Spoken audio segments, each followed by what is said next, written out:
What's up, everybody? It's Henry at Mowers and Mowers. Good morning.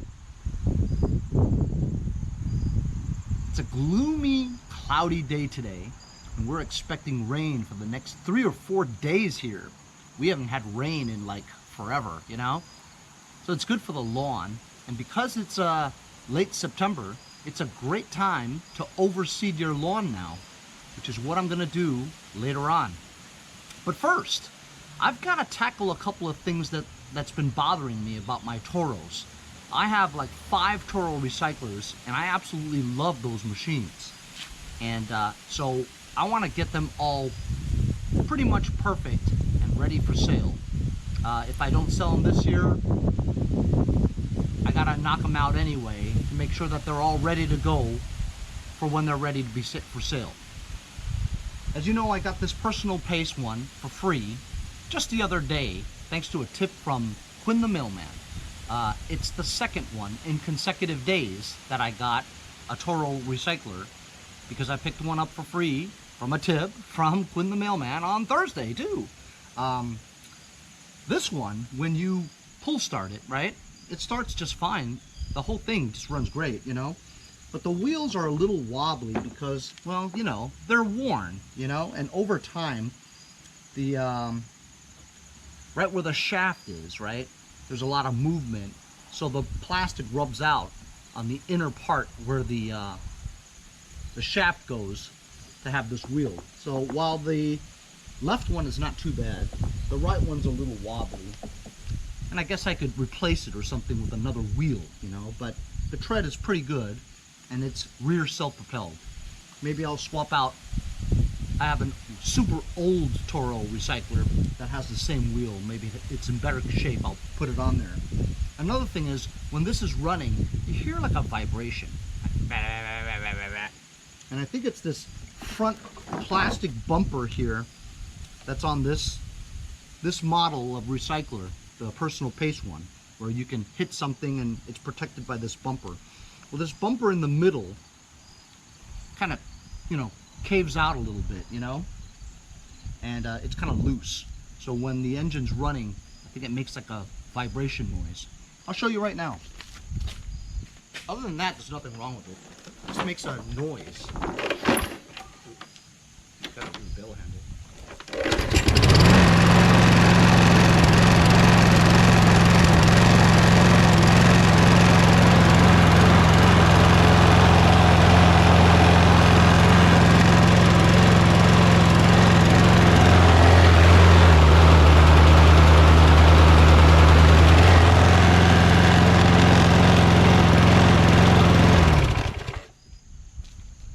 So I think it's this. I'm not 100% sure, but I think it is. So I might just take a self-tapping screw and take that in just like that. Just like that. One of my subscribers, Scott Keller, told me that the personal pace one is an aluminum deck. I don't think it is. It does make a different sound though. Maybe, but I don't have any indications that it is. Also, the Earl on this one, very dirty. So I have to do an oil change on the personal pace, and also maybe fix the sticker. Now for this one, this is the one that I got from, it was one of the 2 recyclers that I got from Motherload 27. This has the Kohler Xt675 engine on, which I love. But some of my subscribers told me that there might be some kind of a piston slapping going on, you know, and that maybe I should do the valves. So while I think about doing that too, this one has always smoked a lot. You know what I'm saying? I remember when I got this thing was overfilled with oil, like by double the amount of oil that it's supposed to have. So it's supposed to have 20 ounces of oil in it. It had like 50 ounces of oil in it. So as you guys saw from the episode where I fixed this, right, I dumped all that extra oil out, right? And it was clean oil. But I just dumped it out and I ran it for a bit and it seemed okay. But then recently, when I've been running it, right, it smokes periodically, like intermittently, you know? So then a couple of subscribers told me, hey, you know, these things have an issue where if you overfill the oil, or it's super dirty around the flywheel area on top of the engine block, right? It blocks the PCV, the positive crankcase ventilation area. And so there's a lid where you can take off with a gasket under it. And underneath, there's like a white plastic round thing. I guess that acts like a reed valve, and it has a spring over it. Well, if it's contaminated with oil and full of debris, right, the seal from the plastic disc, the white plastic disc, isn't sealing properly on that thing, so you got to clean it all out. And that way, and oil is in the reservoir over there. You got to just clean that out, right? And then it should not smoke anymore. I'll show you what I mean. So I'm just going to start and let it run for a bit. You guys can see what smoke comes out.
As you guys saw, at times there's quite a bit of smoke that comes out, right?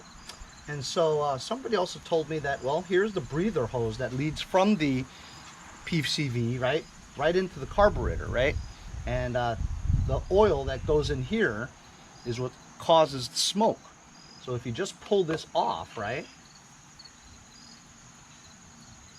you don't necessarily see any Earl, right, that it might stop, just to test to see whether or not it is super dirty in that area that requires you to clean that out.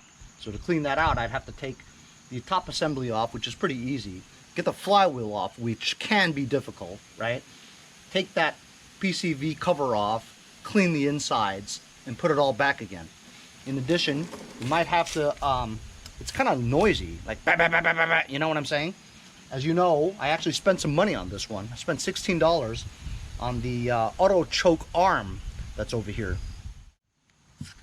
As you can see, I have a new auto choke arm there, because before it wasn't even running right, because the auto choke was always stuck in choke, and it wouldn't heat up fast enough to get this to the choke flap to open all the way. Also, I got a free cover from Kohler. So today I was thinking about just replacing this engine with another Briggs Quantum that I had, right? But before I did a swaparoo on the engine, right, to make this Toro run better by getting rid of this engine, I thought maybe I'd try that fix where you clean everything over here in the PCV area, and maybe I can salvage this engine. Maybe do a valve lash on the valves too by doing an adjustment, right? I watched the video. First, one of my subscribers, John DeLuca, is the one who told me that, hey Henry, you should watch a video where this happens. And I think I found the video, a video that's actually made by one of my subscribers, D Fields. And it was very informative, and I've never done it before, and I've never seen it before. So I think I'm gonna try to do that just to see whether or not it clears up my the smoking, the intermittent smoking, and we could save this engine, right? And I wouldn't have to do a swaparoo. In addition to that, if the noises, you know, the bat bat bat bat noise stops, and great. If not, I'm gonna try a valve lash on that too. And the clearances are 3 1,000ths to 5 1,000ths, so you usually take the middle one, which is 4 1,000ths. So I could set the valve clearances on that too. I'm gonna take that cover off and get that flywheel off. But might as well kill 2 birds with 1 stone, right? Let the oil drain out of here while I'm messing with that one. I mean, it's bad, but not that bad. But being that I love this, you know, I love the Toro recyclers, might as well give them an oil change. We're just gonna tip this to its side, the side where the dipstick is on. Dipstick? Cletus, you dipstick.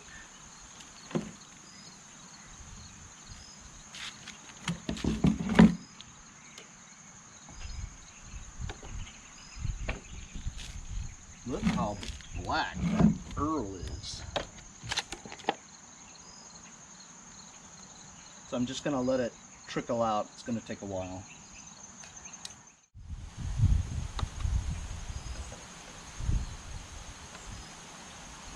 Actually, this oil looks like it might be still overfilled. Maybe that's the problem, you know? And if it's overfilled, it's gonna continuously smoke. Let's remove this cover anyway because I still want to do the clean. 10 millimeter.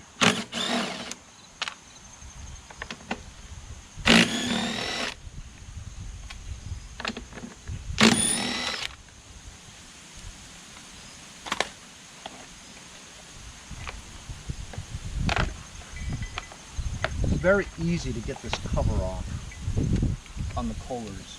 Really easy. The nut, I believe, is a 19 millimeter. I gotta go find one. You take a good look at this, right? The flywheel differs the way it looks from others, so you'll know. Also, what's very unique about this machine, and I found this out recently too when I was doing my friend Andy from Jericho's. He has the same exact mower. And when you stop this, when you release the bail handle, right, to stop it, the brake that goes onto the flywheel makes a noise like tss, like that. I've heard that with most of these Xt675 engines, right? And it's unique because the actual kill wire, right, the ground wire, is attached to the brake itself, and that the contact is the brake pad touching the flywheel. That's what grounds it out. It's pretty amazing. There's no like metal tabs that have to touch each other to ground. The ground is actually the pad that touches the flywheel, metal to metal. The pads are semi-metallic, so that when the pad touches the metal flywheel, that's the ground and it stops it. If you replace this with a conventional like ceramic or regular, you know, brake pad, it's not going to kill the engine, which is pretty cool. Pretty amazing, actually. The reason why I know that is because I tried to replace the brake with something else other than semi-metallic. Anyway, let's take this nut off. I hope it comes off without me whipping out that big 1/2 inch impact.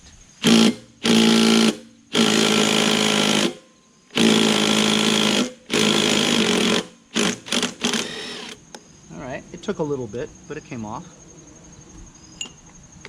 Okay, now also, they said something about the cup too, that it's very distinctive. I think I should mark it so I'll know exactly how it comes. So D Fields actually told me that there's some kind of a mark So I'm just going to put this line here like that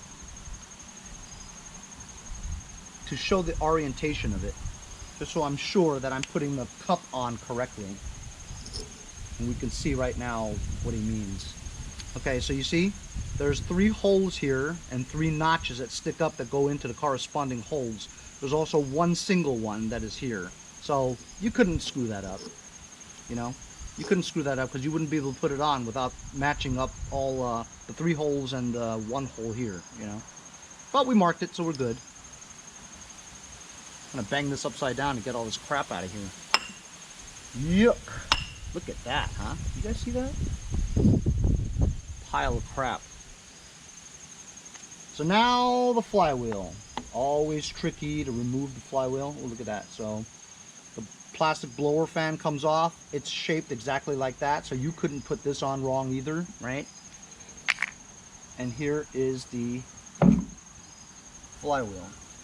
Look at that. It's like hollow on the inside, you know. That actually could be kind of tricky to remove, you know what I mean? Maybe if I just bang it down here, bang it down here.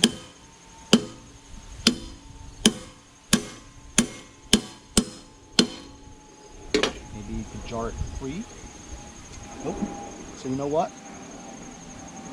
I'm gonna go get a crowbar.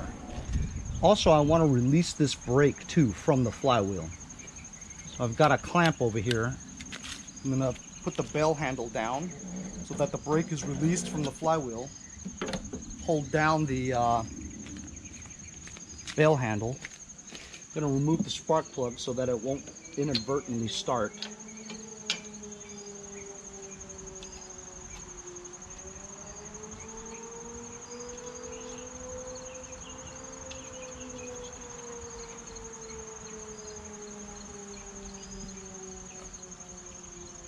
I'm going to put this nut back on the top over here so that when I use a sledgehammer to bang it, I won't destroy the threads over here.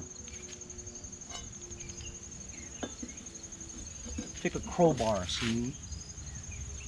Put it right on the shaft area. Put your foot here to push down.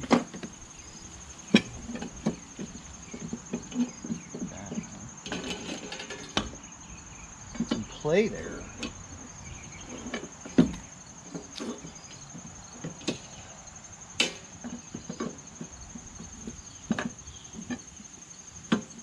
I don't really have a good spot here to do this actually because it slips, you know? Maybe like that. You know? It slips. Alright, you know what?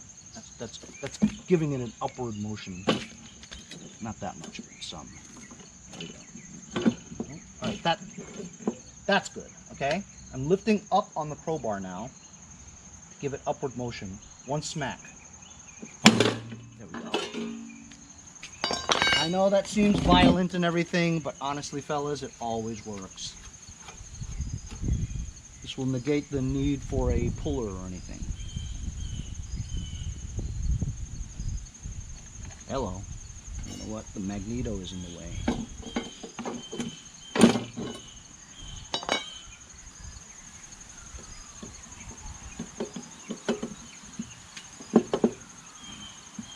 Come on, dude.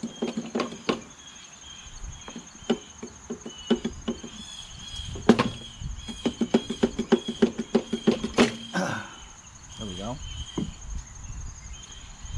There's a flywheel. And the key is here on this side, and it looks like it's kind of stuck in there. Crooked like.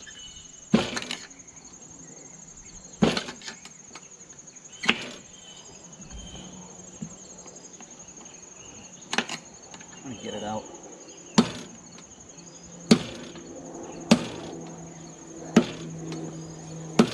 There we go. It's a Woodruff. Woodruff is the half moon kind, not the straight kind. And it looks to be good. Don't lose that. And here it is. This is the assembly that we're talking about here. See how there's all kinds of gooey stuff around there? I bet you if we remove this, you're going to see a lot of Earl. Let me go get Actually, I have it right here. 10 millimeter. But should I blow it out first? That's what I think I should do. Got my air compressor.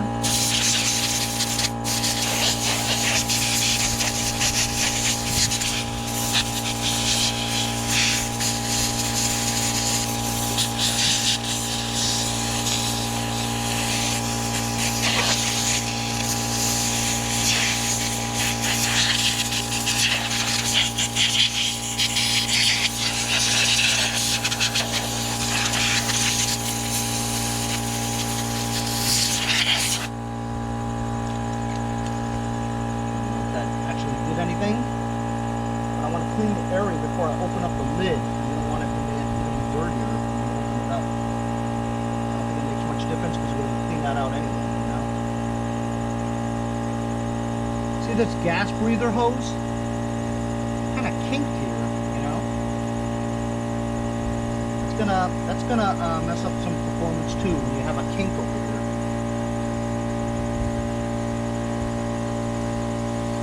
Before I forget, I'm going to take care of it.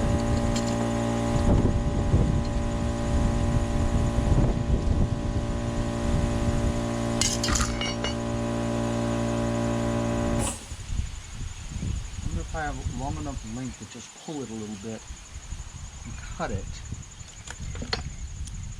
Cut the kinked area. Just slip this on so that it has no kink.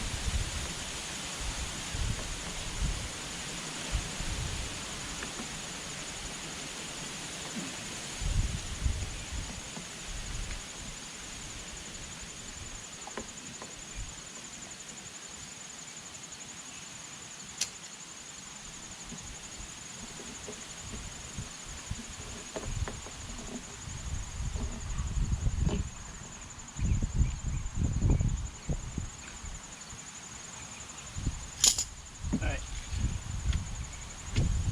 10 millimeter. Wow, it's very easy. Don't lose these.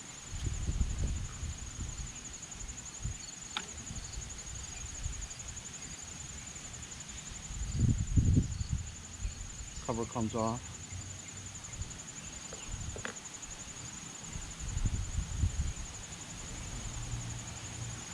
Gasket comes off.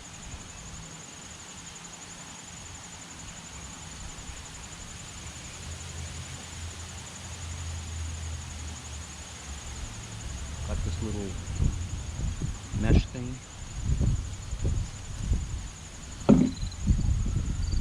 Got this spring here. And the disc is actually not white, rather mine's black. And it is oily, but it isn't as bad as I thought it would be. And there really isn't that much oil in there. There's a little hole all the way down there. I'm going to show you. I don't know if you guys could see that. There's a little hole right down there. I'm going to get some torch tip cleaners and stick it in that hole to make sure it's not clogged. And also I'm going to wipe down this area of Earl, clean these parts here, and put it back. So it bothered me because I cut that thing and there was still a kink, and then when I tried to put it on here, the hose actually broke apart, so that hose was really old.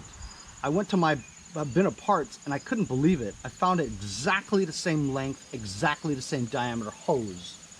I guess maybe I don't know where I got it from, but just gonna replace this hose because this is a Toro recycler. What the hell does that mean? Toro recyclers, if you go to like the stores to find these, they're pretty expensive. I think I've seen one for like $5.99 or something, which is completely ridiculous if you ask me, but whatever. $5.99 for a push mower? Jeez. Never get me to do that. And I just knocked down all that stuff too, so I don't even know if I'm going to be able to find it. Alright, so here's the disc, and I believe there was a spring too.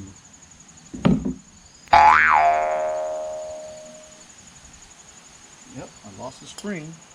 I don't know where it went. I'm gonna have to look for it now. So of course, Quinn the mailman comes, right? And so we're talking for a little bit, not a long time. But then I kicked something and the spring flew out somewhere. So I just spent like half hour looking on this black asphalt for this little spring. And then when I found it, I hit my elbow on my knee and it went flying again. So I had to look for it again for another half hour, looking for the stupid spring. Can you believe that? All right, look, I'm just gonna put it right there. Got these torch tip cleaners, see? And I'm just shoving it in that hole. And in the beginning, I almost felt like there was some resistance on getting it through the hole. But now it seems to be working. Tiny little hole. I wonder if I could spray some cleaner in there. I don't think I could because it'll contaminate the earl. So I'm just gonna clean this baby out. It's Andy from Jericho! So I just cleaned out the entire area, and now I'm gonna reassemble, and I also used the razor blade to cut off the little bit of excess gasket that was still stuck on there. So it's pretty clean, I think. I just don't remember whether or not it was this rough part of the disc that went on top or the bottom. I think it was the top. So I'm just gonna put this disc back on here again, reassemble everything, and hope for the best. Put that damn spring there that I spent an hour looking for. Damn it. And then this mesh thing, which I sort of cleaned it out, but I mean, you can see through it, so it's okay. And I guess you just shove it in right there. All right. And then, here's the gasket. Hey, Henry, how do you put the gasket on? Well, if you look at how you took it off, you've got like these little marks there that showed where it was. And you could only put it on one way, I guess. So I'm just going to put it on and line her up like that. And then, where's the cover? Okay, here's the cover. And it's dirty on this side, so you figure this was on the top, right? And this has this thingamajig here to hold the spring. So this goes right on top there. Line up the holes. Now where did I put those bolts? There we go. I think these are the bolts. Remember, Kohler is millimeter. Everything is millimeter. So these are 10 millimeter bolts with a 19 millimeter nut that goes on the crankshaft. You're a nut. So I think this might work. I mean, I don't know if it'll work, but look, I'm doing my due diligence, right?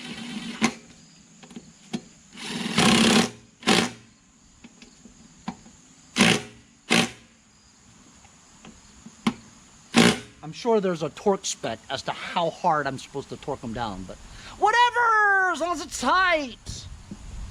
Zoinks! Now I'm gonna put the flywheel back on. Wait, that's it, right? Next is the flywheel? Yes, next is the flywheel. Put the flywheel on, match up the keyway to the You know what? Because this is a Woodruff key, the Woodruff key being at a half moon needs to go in first, because there's no way once you put the flywheel on you're going to be able to get the Woodruff key on there. There's just no way. It's impossible. So I'm going to try to weasel this in. So I just put the Woodruff key in, put the flywheel back on. I had to kind of put the cup over here and bang it a little bit to get it here. You know it's lined up right because the magneto, you can see the, you could see the rub marks, whatever, from the magneto. So I think it's lined up right. When I put the cup on, now the blower fan, now the cup. Remember, I marked it here, but the mark is not here. Oh, there it is. It goes on just like that. Put the nut on, 19 millimeter.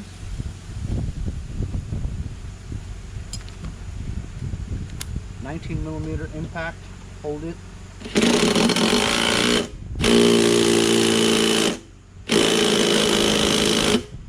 Remember to try to breathe in as much rust dust as possible. That way you could die early. All right, so look. It's on here. Everything looks copacetic. And as you guys know,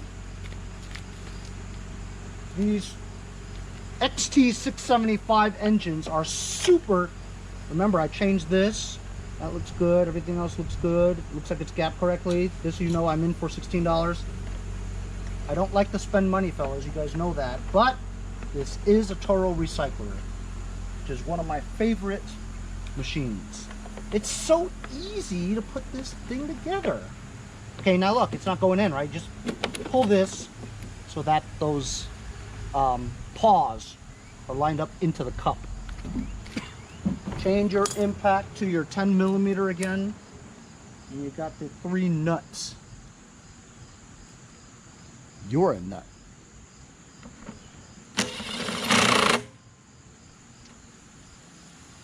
It's so easy.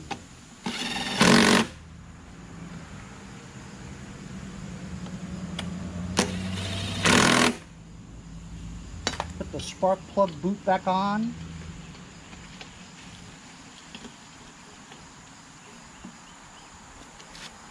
Clear the area, because we're gonna give it a start. Now listen, should I plug this back in?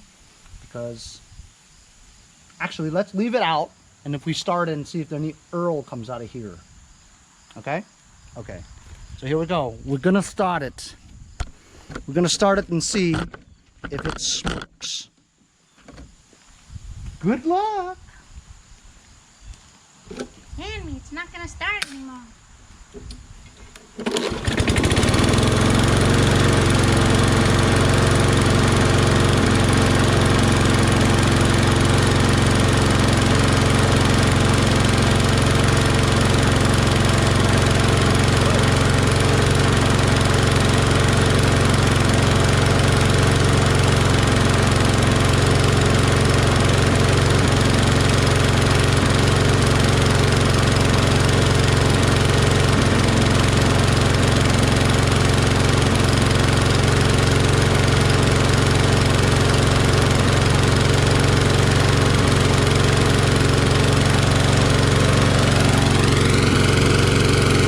I did see some, I still see some now.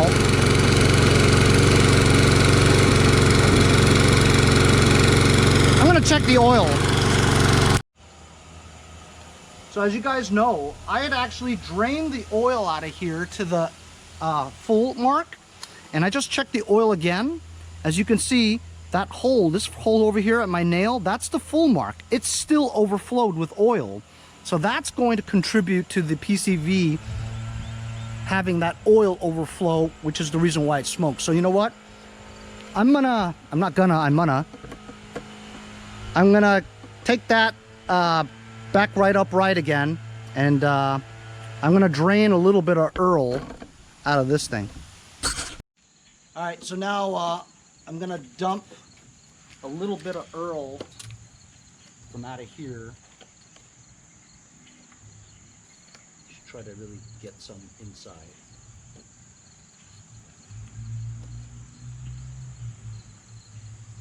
Yeah, so overflowing oil can also contribute to that smoking.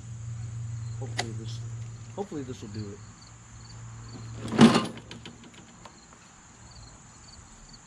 Oil is supposed to be that color. After you use it for a while, yeah. After it's been running for a bit. But if you look at the viscosity, it's still good. This was mixed in with that crappy oil too, but you know. All right, I'm gonna check the levels now. What kind of oil do you use? It's SAE 30 for any temperatures above 32 degrees. Ideally, it's between 40 and 70 degrees that you use SAE 30. 10W30 you could actually use below freezing up to so 10W30 is really, it would work in any season, you know. You do 5W30 for temperatures below 32 degrees, and then SAE 30 for temperatures above 32 degrees. But ideally, it's for 50 to 60, which is when you use your mower Right. anyway, you know? And what brand do you use? I use SAE 30 Plus from my friends over at Lucas Oil Products. All right, so I've drained half of that oil.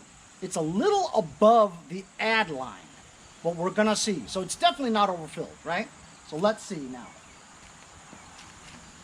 May still have some residual oil that it might be burning off.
Well, looks like it stopped smoking. That's good news.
Like that did it. I think it was just overfilled with oil. I don't think it really had anything to do with the PCV or the positive crankcase ventilation apparatus. However, we did learn something. We cleaned it. Don't lose that screw. So now it doesn't smoke anymore and it seems to work just fine. However, I need to go run a task with my family for a bit. When I come back, I'm still gonna adjust the valves and do a valve lash on this because you do hear some, you know, you do hear some slapping. It's a little noisier than I like it. I'm gonna top off the fuel to right at full and not have it over full, okay? And then I'm gonna put Earl into that personal pace one too. We're gonna start that up and see if it, well, it was running fine before anyway, but gotta change the oil, you know what I mean? So I just filled, I just gave this personal pace oil change, and then I started it up, and it surges a little bit. I'll show you.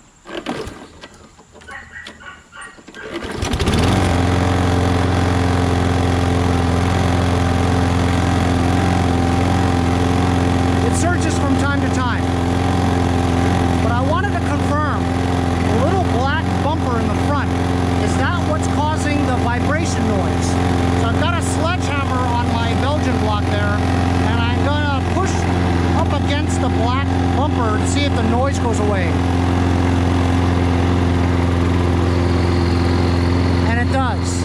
So the vibration noise is from the black bumper, which I'm gonna put a self-tapping screw in just so it won't vibrate and make that noise.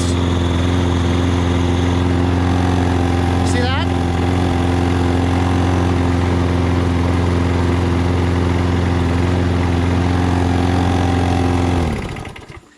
think it needs, we need to check out the carburetor bowl to see if there's any debris in it. So, after further review, I was going to just take a long self-tapping screw and take it in like that. But then looking at it, right, I know what the reason is behind it, why it vibrates and why there's this big space here, is because this thing was rammed into curbs and stuff, and actually the front part of the frame is bent in, almost like a, you know, a car, you know, making a front impact with something, and this thing is bent. The frame is actually bent out, you know, bent in. So I'm thinking to fill this space, the old Henry would have probably just taken some kind of sponge or foam and put it in there to stop the vibration, or the self-tapping screw, like I said, right? But then actually, if I remove this black bumper and take some channel locks and bend the frame back out again to reclaim the area that the bumper was designed to reclaim, then I think that would probably fix it too. So you know what? I'm going to take this bumper off and bend the front back. Looks like it's just 2 screws. So we're on a bottom part here. As you can see, there's the space. And it's just 2 Torx. One there to remove. Let's do that. 1 Torx. 2 Torx. Boom! Just like that. Now we'll go get some channel locks right here. Just do some bendages. Henry, what's bandages? Ugh. Ugh.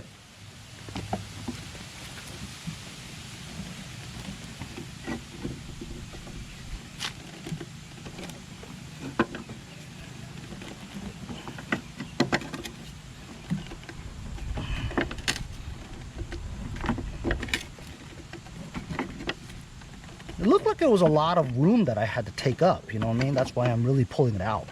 Or like they say in Canada, oh!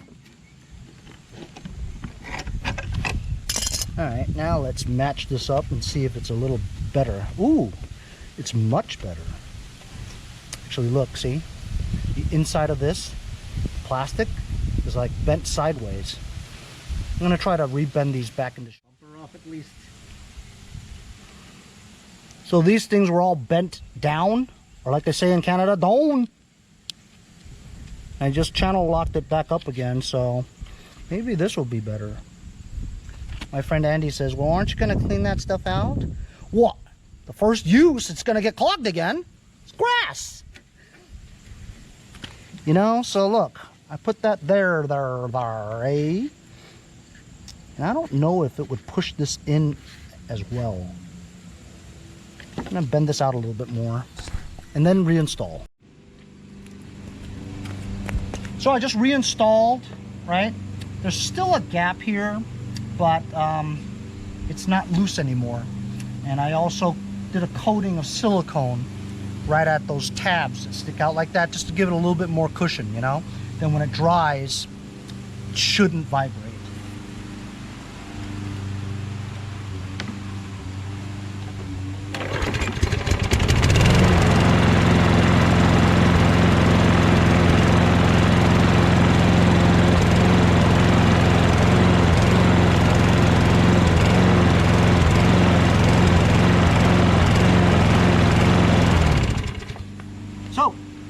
Doesn't vibrate anymore and make that sound in the front, but now I gotta figure out why it surges. I don't believe I took the carburetor off to see inside. I'm gonna do that right now just to see if there's any debris in the bowl. So let's take this apart. I don't believe I ever did this one. Pretty clean, it's okay. 3 5/16.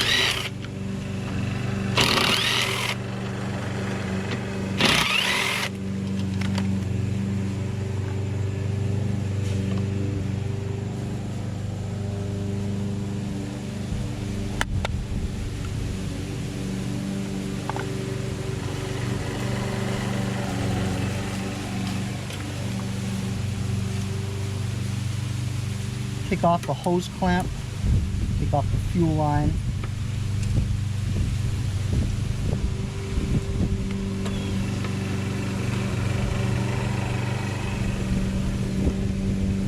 Fuel's gonna come out, block the hole.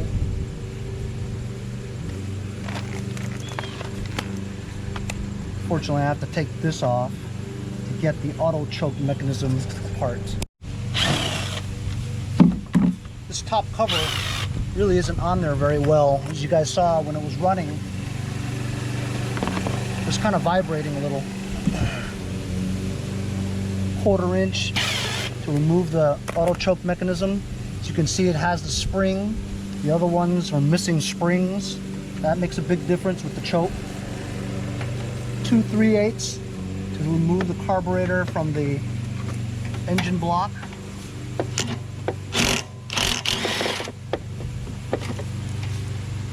Both sides. 2 3/8 out. Give it a twist, Z-bend. There's a carburetor right there. Yucky, huh? Let's see what's inside the bowl. 1/2 inch recessed nut socket. Loosen the nut.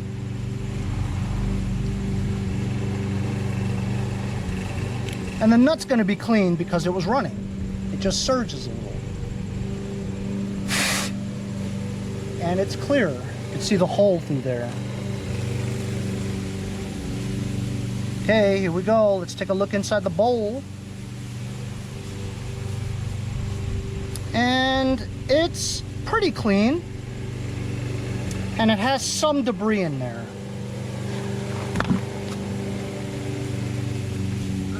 You see that? So the fuel is clean. Sometimes you might see a little bubble inside there, and that bubble is water. Water will never come out of there and will cause your machine to run badly. That's what people who leave this shit outside, you know what I'm saying? But look, there's some debris in there. Right. So some of that debris will get trapped in the little small jet. This jet here. Yeah. And then cause it to have not enough fuel to go in there, and that's what the sputtering is about. You know? Well, this is clear. Just gonna blow this out. Boom! You see that? All 3 directions. Top, forward. So that's clean.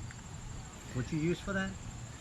I'm using contact cleaner from my friends over at Lucas Oil Products. So here we go. You're looking at this there. Emulsion tube hole right there. See how that comes out? Welsh plug hole down here, right there. Woo! See that? Whoop! Primer hole right there. Should come out top there. Woo! Now you go to where that came out and do it reverse. Hole here should drain out the bottom. Small hole here.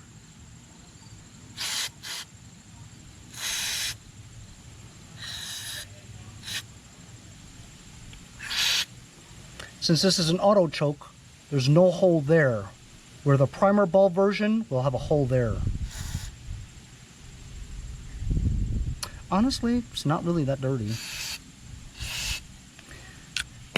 Which could be the intake manifold is loose or cracked.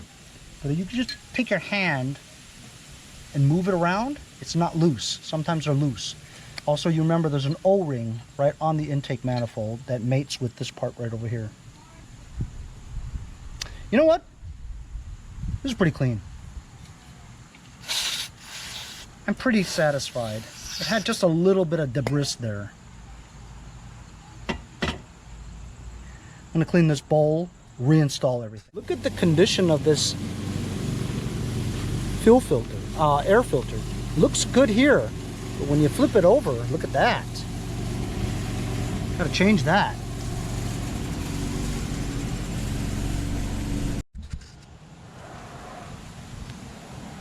Brand spanking new. Maybe this is the reason why it wasn't running all that great. Definitely a possibility.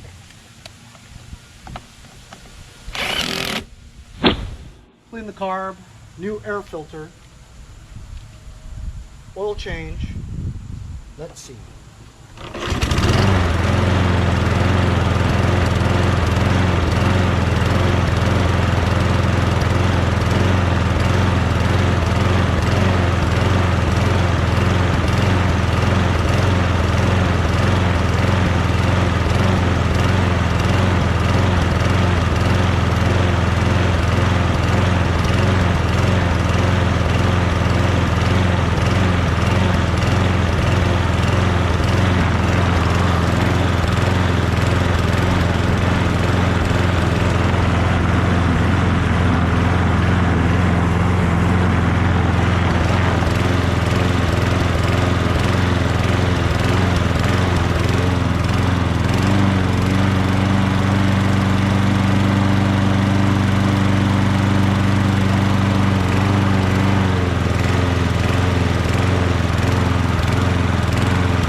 Still surges a little bit, increased the RPMs a little, and it's much better. I think it just has the ass gas in there, you know.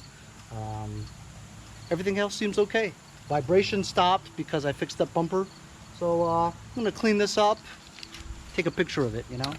Now I'm gonna go work on that one again, and we're gonna do a valve lash on it.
I am so annoyed.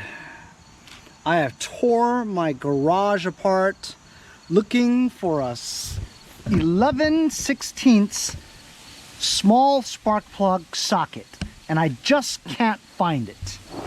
Everyone I've got the 5/8, I've got the 3/4, there's an 11/16 that I knew I had, but I can't find it. Because I promised John DeLuca I was gonna do a compression test on this mower, and I wanted to do the valves, which means I have to take the spark plug out, to stick a screwdriver in, to find compression stroke on top dead center, to do the valves. But if I can't find that 11/16 socket to get that damn spark plug out, I can't do it.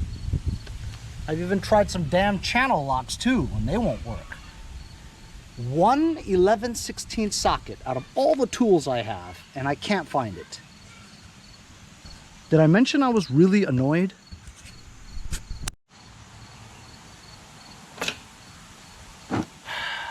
(11/16) wrench.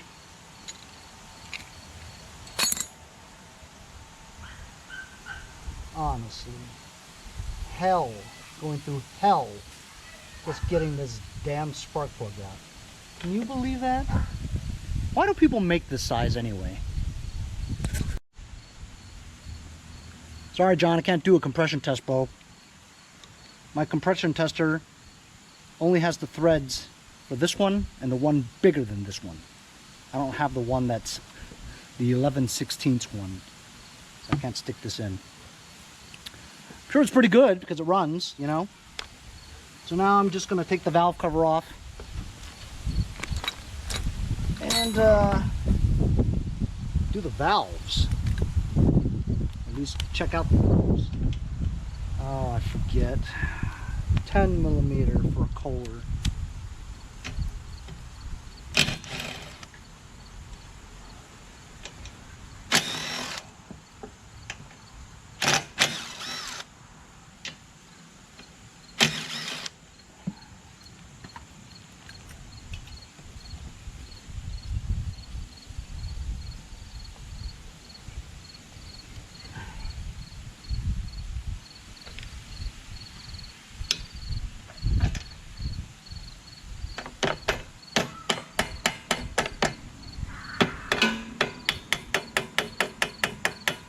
Let's get the valve cover off. So I've taken the top cover off, and I have clamped off the bail handle so that the brake is disengaged from the flywheel. The spark plug is off, so we don't worry about it igniting, right? You stick a screwdriver here, and I'm at top dead center, okay? It's coming out all the way to the top, and right there is where it goes back down again. So right there is top dead center. And you can tell this is the compression stroke because the magnet is right here past the magneto, which means that these should be very loose, and it is.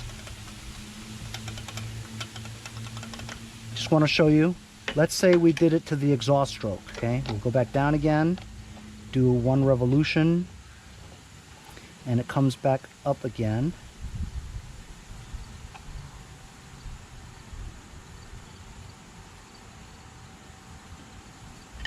That's top dead center also. And this is tight over here on the exhaust valve. So you know that that's the exhaust stroke. So we'll take it back to the top dead center on the compression stroke.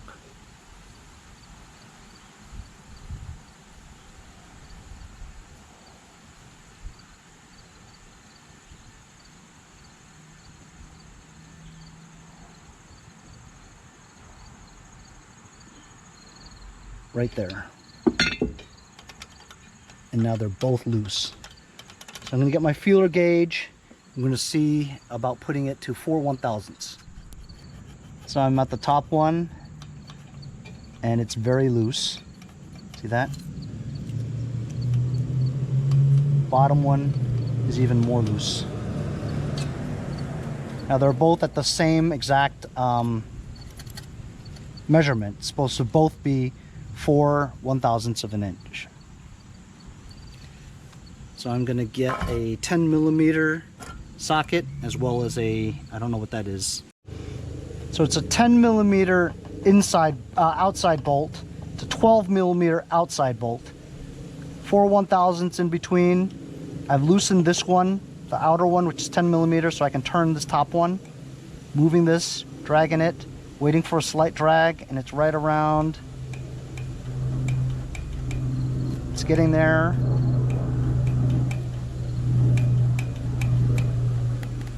Okay, right now it's getting harder to do. Right there. Right there is a good drag, right there. So now that that's there, you want to tighten the inner bolt while holding this.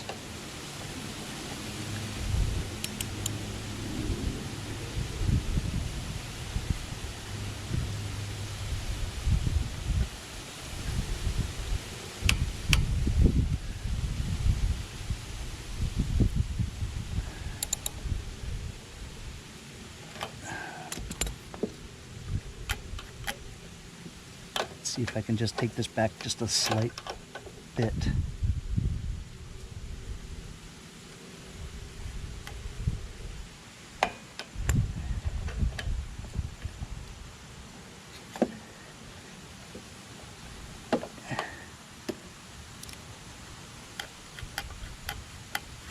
Good.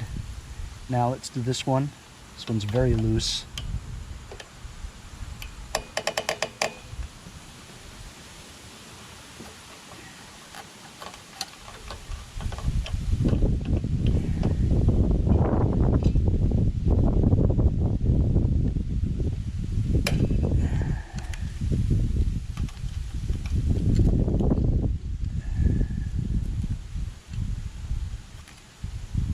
Hard to get in between here because it's kind of inset, you know what I mean? Your feeler gauge actually should be bent a little to be easier, but mine's straight, so it's tough to get it in here. But I'll do this one and then we'll be done. Good drag on the top, good drag on the bottom. That's it. Put the valve cover back on again, and these valves should be good.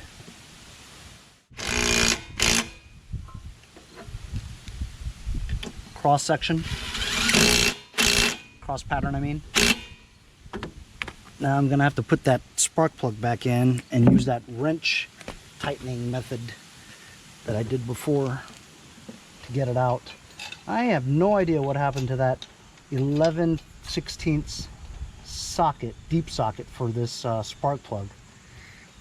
I really should go out and get one, but I don't really mess with these too much. Did a valve lash adjustment on the valves today. I took the overflow of oil out of the crankcase so that no longer smokes anymore. I thought the smoking had to do with the PCV, so we cleaned that out, and that wasn't the problem. It was actually just the oil being overfilled past the F line, F for full. So we also fixed that bumper in the front, cushioned it, bent the front fender or bumper back out again so it fills that gap, put some silicone in between there, and now it doesn't make that vibration noise. Let's see if we hear that sound anymore.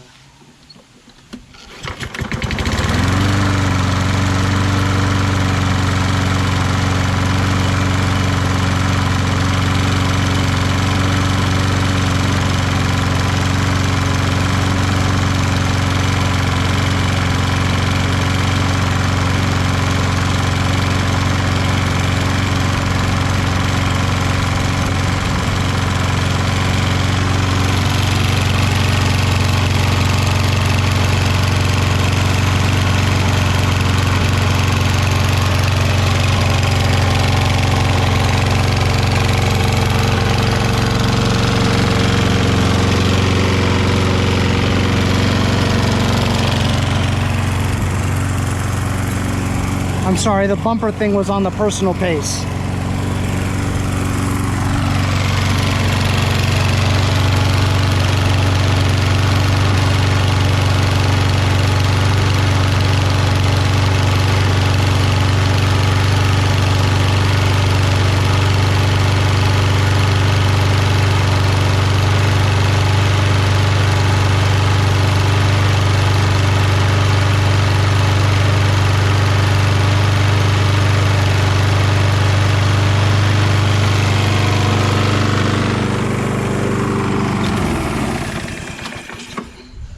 So pretty good. I'm pretty satisfied. It doesn't smoke like before. I was gonna do an engine swap on this too, but I guess everything's okay now. It still makes that noise even after adjusting the valves, you know what I mean? But I found that the Xt675 engines are a little bit louder than the Briggs Quantums, you know? But I'm pretty satisfied with the way this is running right now. There's no smoking or anything. I could sell this no problem, you know? Runs pretty well. And now I'm just gonna give this one and the personal pace a little bit of a wash so I can take some pictures with it and list it. Did quite a bit today on these Toros, you know?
This is like the second time I'm working on the Toros, but you know what? They're such great mowers. I gotta get them all perfect, you know what I mean? So happy that I got this to stop smoking, right? We fixed the vibration noise on this one, did the valves on this one, cleaned the carburetor on this one. They're all good to go and ready to sell. I don't know if I'll sell it this season, but it's good to have them ready to go anyway. This is really nice. I tried a little bit of that seafoam, and I tell you, it doesn't surge anymore. It's amazing. I never really gave seafoam much of a chance, but today I actually saw a noticeable difference. So kudos to seafoam for that. That's it for today. Thanks a lot for joining me on today's episode. We'll see you guys next time on Mowers and Blowers.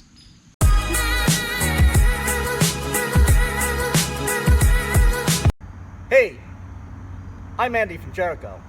See you guys next time on Mowers and Blowers.